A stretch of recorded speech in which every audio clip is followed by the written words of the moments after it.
Dan, talk to me. Dan, tell me, what's the ceiling for Lamar and the Ravens this season? Super Bowl and MVP. The Ravens are my pick to come out of the AFC. And Lamar is my pick to win MVP. Lamar is going to go absolutely on a fire-blazing trail of the NFL this season. Marcus Spears back here with us. And Swaggo, I'll start with you. Do you agree with your boy Dan from NFL Live? You heard what he just said. Ravens, Lamar, potential MVP, could go to the Super Bowl. Yeah, I do agree. I hate that I have to agree with him because I don't like doing it, but I agree with him. We know what Lamar Jackson's talent is, but the one thing you got to understand about the Baltimore Ravens and that organization, and Bart speaks to this more so than I can. I spent some time there. Is that this is a very proud organization, and they are not going to allow what happened last year to be their moniker. Lamar Jackson is an uber competitor, and he understands that he threw too many interceptions. I called him out a lot of times last year for doing that. He dealt with injury. But the big elephant in the room about the Baltimore Ravens is, I think at one point during the season, Molly Q, Stephen A, and Bart, they had 16 guys on injury reserve and still almost made the playoffs, still hung around in games. Lamar Jackson dealt with an ankle injury for a large part of that season.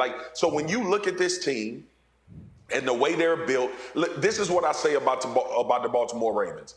They are the AFC's version of the San Francisco 49ers. Their style of play will keep them in games. We saw Buffalo put on a phenomenal performance week 1.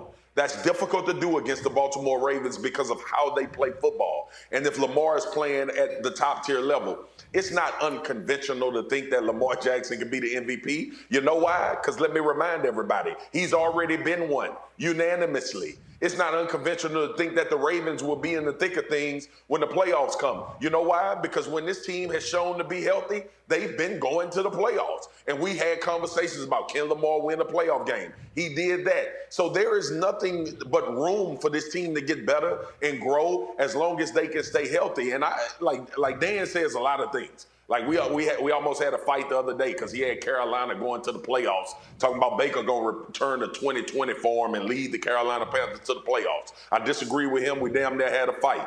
But on this one, I can agree with him. The Baltimore Ravens are going to be a hell of a lot better just by default because I don't believe the injuries will ravage them like this year. And Lamar Jackson has already shown us what he is. That's why we're having a conversation about him potentially getting $200 million+ to play quarterback in this league because he is elite and he's a talent, and you can make a hard argument that beyond, I'm not just talking about quarterbacks. You can make an argument that he's the best player in the NFL when it comes to how you impact football games and how you impact your football team.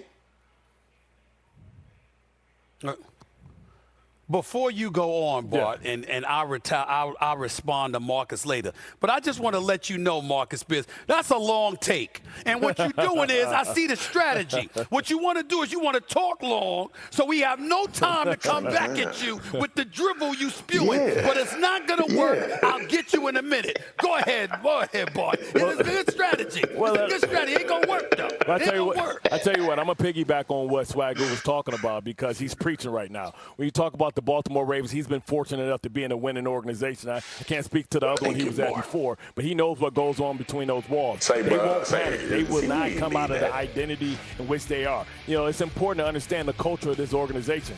They didn't say, hey, we're going to react to what everything's going on. We're going to spread everybody out. We're going to throw the ball 100 times. They're back to the future. When I say back to the future, they're about ground and pound. Listen, they can accept losing in Baltimore. They do not accept being pushed around. That's exactly what happened from a defensive standpoint. The first thing they did was bring Calais Campbell back. They went out and they drafted Travis Jones from Connecticut. He's a beast. He's their next Haloti Ngata. And they shored up the back end. They're going to have Marcus Peters back. They're going to have Humphreys back. And they can say, listen, we're going to run the ball down your throat. Now, you look at Action Jackson, what he did. He put on 15 pounds. He's 230 pounds. They go out and they get likely Nick Boyle's coming back. They are going to beat people into submission because it's the only run game like that in the game. You talk about, okay, they remind you of San Francisco. Well, they remind you of San Francisco because Greg Roman was the architect of some of those great physical, San Francisco teams. Sir. He's the run offensive coordinator over there. And listen, they're going to run the ball down your throat. They're going to play the possession game. And listen, they're different than anybody else. You're not going to see this. So when you talk about what we saw yesterday with Aaron Donald and all the finesse and them getting punched in their face, that's not going to happen in Baltimore because it's not allowable. Y'all are funny, man. We funny? Y'all are funny. All right. First of all, let's get this out of the way. Okay. Action Jackson is that dude. We know what big time he is. I don't agree with Dan Orlovsky that he gonna win league MVP, and I'm shocked that Marcus Swagoo wants to act like he agrees with Dan Orlovsky for Chase. I mean, he don't even support you with big man balling. What you doing agreeing with him for? I support you with big man balling. Don't let him come between you, Swagoo. Doesn't do that, so I don't know what's going on with that little love affair that y'all got going on right now. So let's get that out the way. That's number one. Number two, let me get this straight. So we got Action Jackson, right? Yep. First of all, I don't think he should be out on the field. I don't think he should go out on the field until he signed his $200+ million contract. $23 million ain't $200 million, y'all. Yeah. I'm a That's capitalist. Fair. Understand that. I count the dollars and cents. $23 million ain't $200 million. So I think that's a mistake. Don't tell me that to some degree that ain't going to be on his mind. Number three, Bateman sincerely will defer to RC and Swagoo on this, but I will tell you this. When you're hearing about elbow issues with a Matthew Stafford, you know that he's a rough rider. You know that he's played through injuries in the past and things of that nature. He's a tough one. We understand that. But if he's not near 100%, and I saw that with some of his short and intermediate throws last night, gives you cause to pause and there's reason for concerns in that regard. That's number one.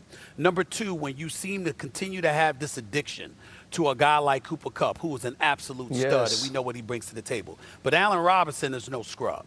He came over from Chicago. He was plagued by playing, for Matt Nagy and Ryan Pace. You target this brother twice. You target this brother. Odell Beckham Jr. is not on the field. Robert Woods is not on the field, okay?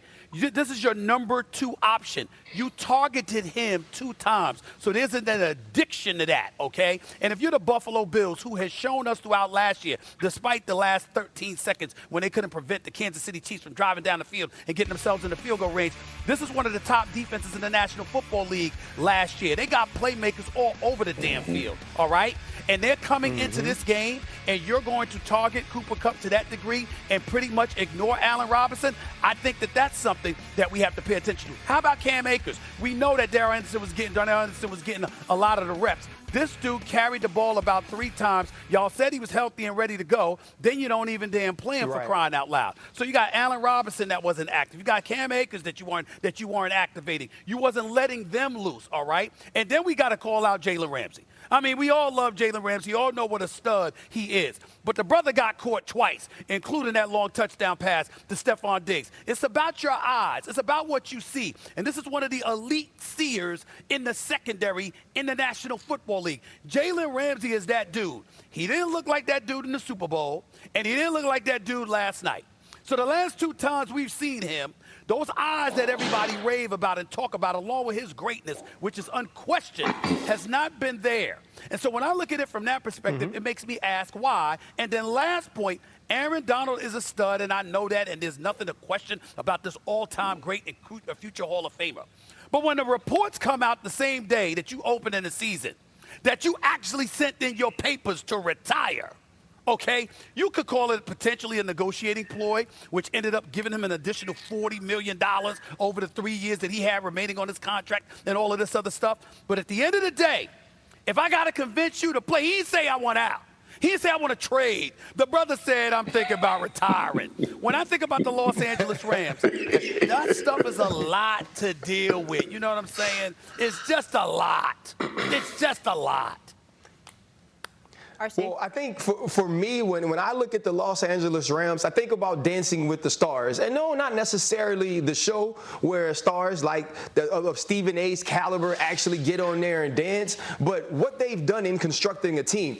The Rams are top-heavy. The Rams are star-led and star-laden. So let's think about the stars you lose. Andrew Whitworth, star. right? Odell Beckham Jr., star. Von Miller, star. Those 3 players are gone. So how do you replace them? You mentioned Allen Robinson. So he should fill the place that OBJ held and OBJ played during the playoff run last year. He only gets 2 targets, right? Obviously, Andrew Whitworth is gone. So now, no bull, you draw Von Miller, right, who's another star you have to replace on night 1, and you get whipped. No, ain't no shame in that. This dude's a future Hall of Famer, first ballot. Then you got Von Miller on the other side who's going crazy for the Buffalo Bills. How do you replace him if you're the Los Angeles Rams? Where was Leonard Floyd? Where was the new rusher? Where was somebody that was going to free Aaron Donald up? Now let's think about the stars.